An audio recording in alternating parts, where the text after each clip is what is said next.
Hello, my name is Justin Bright, and welcome to Kerbal Space Program version 1.2.2, which I'm attempting to make Kerbals a multiplanetary species, and also getting a little freaked out by wildly spinning maneuver nodes. I guess it's because it's on the exact opposite side. Anyways, we are just now entering into the sphere of influence of Eeloo with the Far Horizons Carborundum Driller. Let's pop open X Science here and now, which I have not had all that much cause to use lately, but we're going to grab a temperature scan.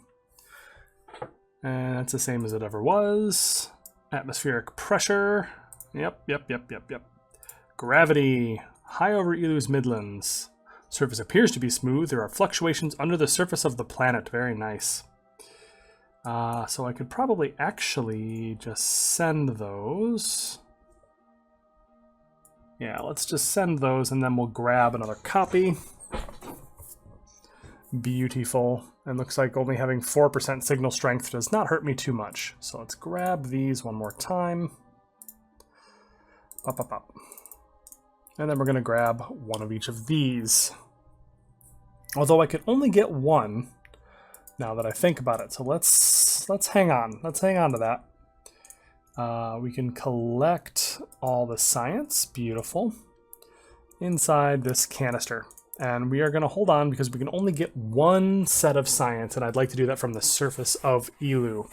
So we are about 1 hour away. We have a 13-minute burn, so let's get down to doing that. A little additional gravity scanning. Never hurt nobody.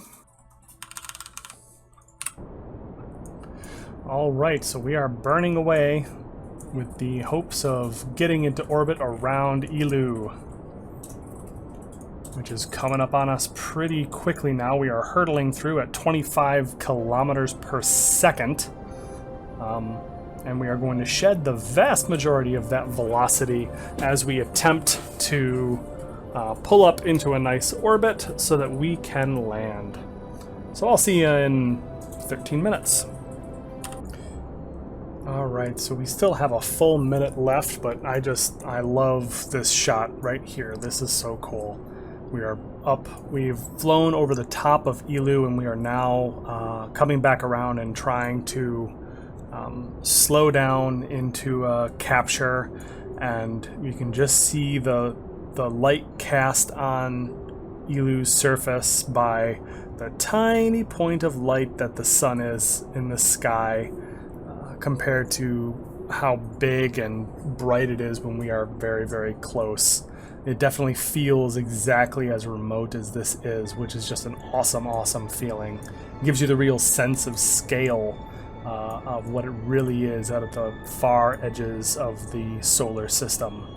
I imagine that it was something similar out around Pluto when the New Horizons probe went out around Pluto to check that one and get that wonderful, iconic shot. I imagine that it looked something similar to that. But anyways, here we are, and we are in a just super janky orbit. So let's see what we can do about fixing this. Alright, so that gives us a good place to start as far as as an orbit to do some exploration of Eeloo anyways.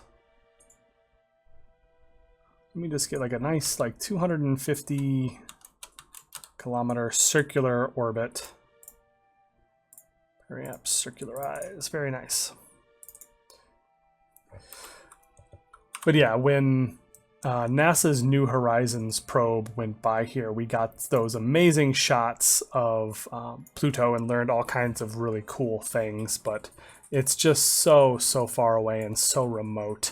And they were able to, with some flybys, they were able to get a speed not quite as fast as this one went. It took it years for New Horizons to get there, as opposed to Far Horizons with its magical torch drive. But it was not able to slow down. There was nothing that it could do to slow it down from that distance. So it was just a one and done mission. Snapped a bunch of photos and carried right along. And so it joins Voyager 2 in a long journey out towards the edge of the solar system to perhaps someday join Voyager 1 and actually leave, well, the sun's sphere of influence, I guess we'll say. But even at this speed, it's going to take a very, very long time for that. Lovely circular orbit around Eeloo, of all places. Okay, so we still have 4,000 meters per second of delta V remaining, so we should be able to use this to determine where we can find resources. So let's deploy the scanners. CurbNet access. Wait, hold on with that. Activate the scanner. Perform orbital survey. Ta-da! Boom. So now we have orbital survey data, and just like we were doing around Duna, we can find out where the resources is. Now, theoretically, there should be carborundum. That's the whole purpose of this. So let's just go straight to it. Oh, look at that. It says 0.0, but stuff's lit up. I guess maybe it's just a very tiny amount. Interesting. Well, I should have a advanced carborundum scanner, which should help me to figure out what is going on down there. We're too high. Okay, so we actually need to do it from the surface, I suppose. Which is pretty unfortunate, but what do you do, I guess? Alright, well, let's keep this updating. Let's see, does anything look, I mean... brighter colors, let's see, what can I toggle? Toggle the overlay, resource... Let's say carborundum, and put the cutoff at 100%. Or 90? 80%? There we go. Looks like that crater that we're over right now. Yeah, looks like that crater is my best bet, but it's straight down, but it's not like I'm orbiting all that quickly. So let's save the game and see what we can do. I do love having a thrust monster like this. It just occurred to me that I don't have radiators for my drills themselves, so this could be interesting. First scientific data from Eeloo, orbit of Eeloo, suborbital spaceflight above Eeloo. Give us a couple dollars at least, that is pretty nice. Okay, so here we go. This planet's rotating really fast, it feels like. That's interesting. I wonder what that means from planetary geology terms, that this planet that is small and so far out is rotating so rapidly. I wonder if it's actually rotating more rapidly than other bodies, or if I'm just imagining it. How are we doing? Still doing pretty good. All we have to do is get down to the ground, and hopefully I'm correct about this actually having resources. Alright, looks like this is going to work out just fine as far as location is concerned. Whoa. Look at that. Alright, you're not helpful. Surface. We are moving really fast, it occurs to me. Thankfully, the burn is only going to be 16 seconds because we have a beastly engine on this. But we are going to hit it right away. Alright, carborundum scanner. Still too high. How high can I be to actually be able to tell what's going on here?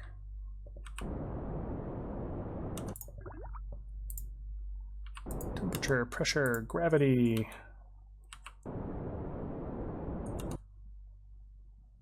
Send, send, send.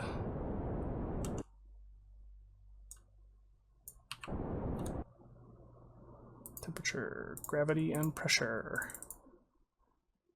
And collect the data.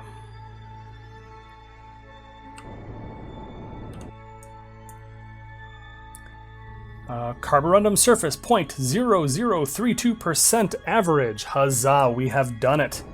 I do believe we have found a source of carborundum.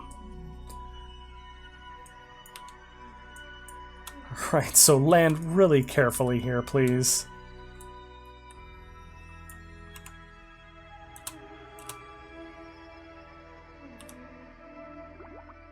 Poik, poik. Yes. Excellent. All right, so a couple things first. Everything's blinking. Let's run the analysis to Oh, carborundum 0.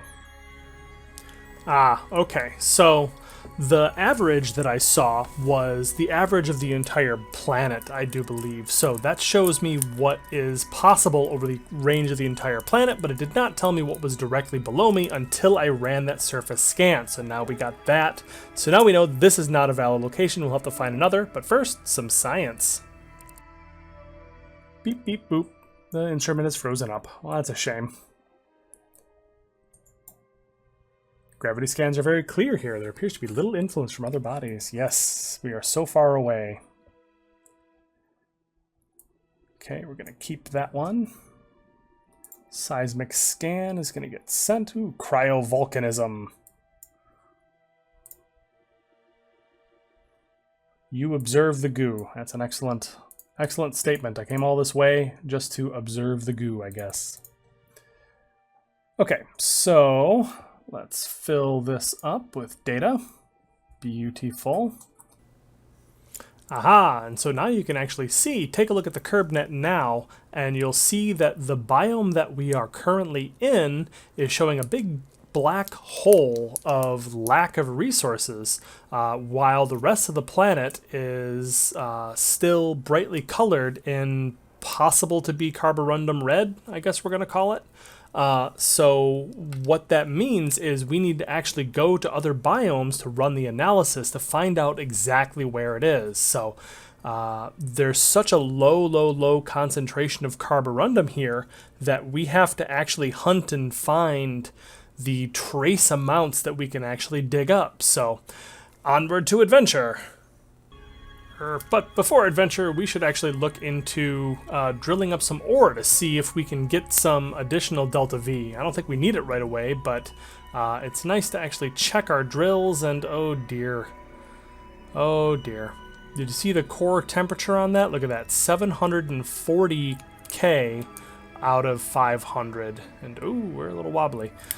Yeah, so we are getting a thermal efficiency of about 12%. So this is not great. This is going to be really pretty tragic efficiency of these drills as we try to mine ore. Yeah, so that's not great. Okay, now on to adventure. Zoom! Okay, so we need to find another biome, basically, is what we need to do.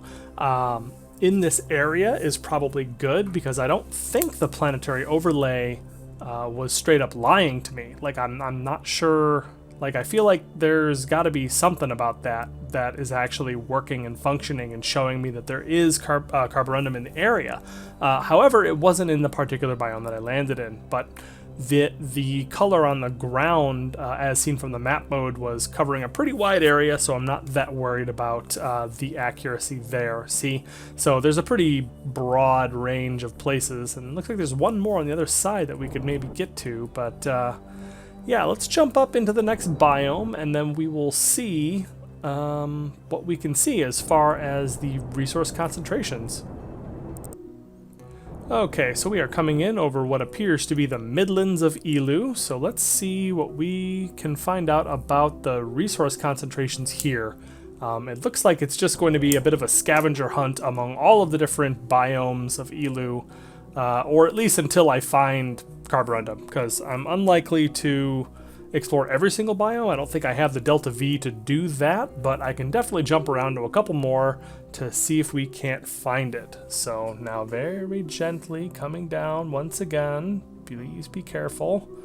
And here we go. Touchdown. Very nice. All right, so let's just kind of organize these a little bit and run analysis. Okay, that looks like carborundum to me, 0.05%. That's amazing. Unfortunately, I have completely screwed this vessel, and I don't have any cooling for the drills. So there's that. So I'm able to get carborundum, it looks like, which is amazing. We can actually get it. A positive amount, more than 0.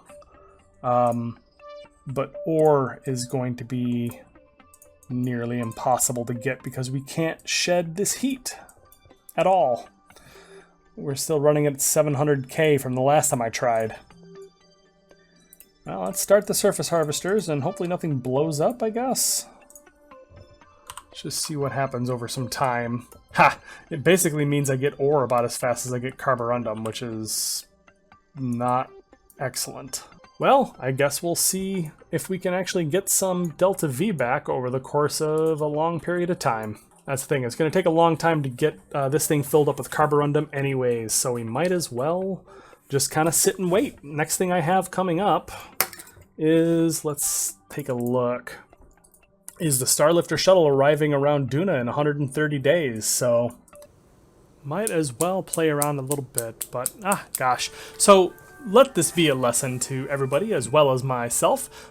Edge radiators and all panel type radiators only pull from the part they are directly attached to and parts that are attached to them at the absolute most. It takes a fold-out radiator to pull from the entire vessel, which is what we're going to need to retrofit the Far Horizons with eventually if we want this to work out in the future.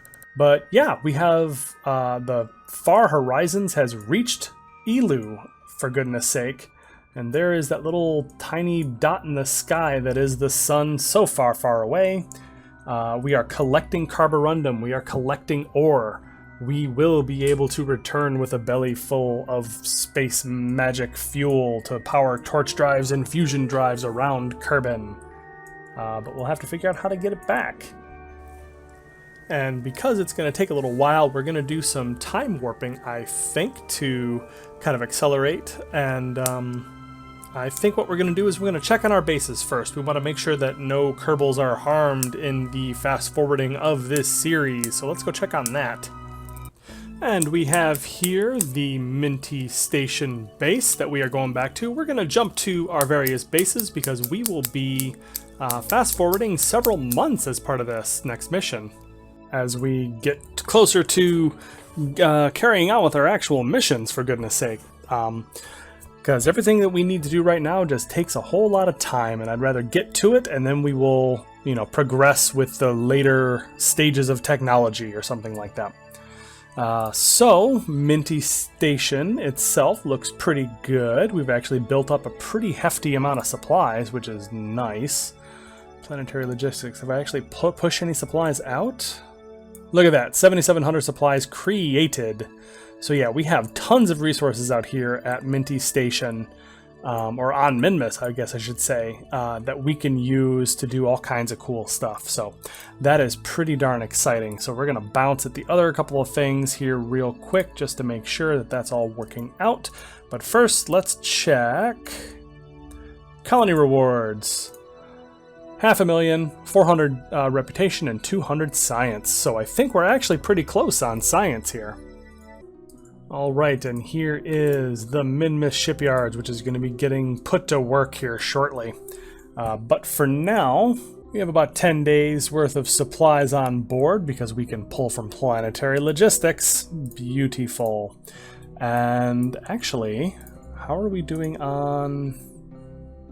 Colony supplies are missing organics. Do I still not have the organics? Goodness gracious.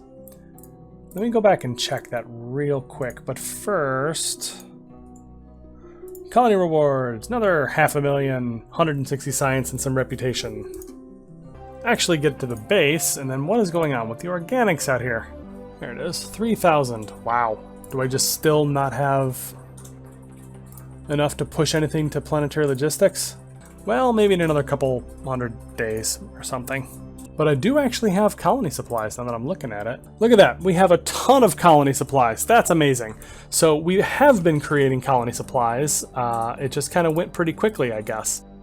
I'm actually not producing enough organics to max out my colony supplies production. So I'm producing, like, if I need 7 organics for every however many of other things, I'm only producing like 5 or 6. So it pushes a chunk of organics, they get used up really quickly, and then it waits until I have enough organics again. That's definitely the slowest part of this chain.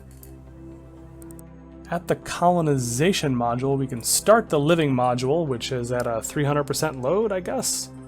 And we can grow the colony. So we can actually start having new Kerbals. That's pretty exciting, right? Let's see, colony supply usage. Doesn't look like it's eating up too many too quickly, I suppose. But yeah, very cool. All right, so switching back once again to the shipyards, we should also be able to... I believe I have a colonization module in here as well somewhere. There it is. Start living module. Ta-da! All right, so... the way that Rover Dude has said that this works is their habitation time will stop ticking down. So we can keep an eye out for that as we go forward. There's one last base to check. All right, it's a good sign that everybody is not dead here on Moon Cache Base. So it looks like things are going pretty well. Let's take a look. Looks like we have just that bare minimum of supplies, but it's still increasing slightly, which comes from there's actually a slight net positive as you use up fertilizer. The way that works is you have 10 units of supplies, that turns into 10 units of mulch as they are consumed by Kerbals. Those 10 units of mulch with the addition of 1 unit of fertilizer becomes 11 units of supplies, starting the chain all over again. That means that you are able to dramatically increase the length your supplies last with the addition of fertilizer. I forgot what a crazy slope this base is on. But we can now check colony rewards. 1,000 reputation, 1,000,000 funds, and 500 science. Very cool. So we can also see that in the time that we have had these bases running, so it's been several months now, Minmus has about 200-ish%, fairly even amount, but geology is a little bit higher, I think because I have an engineer extra out here.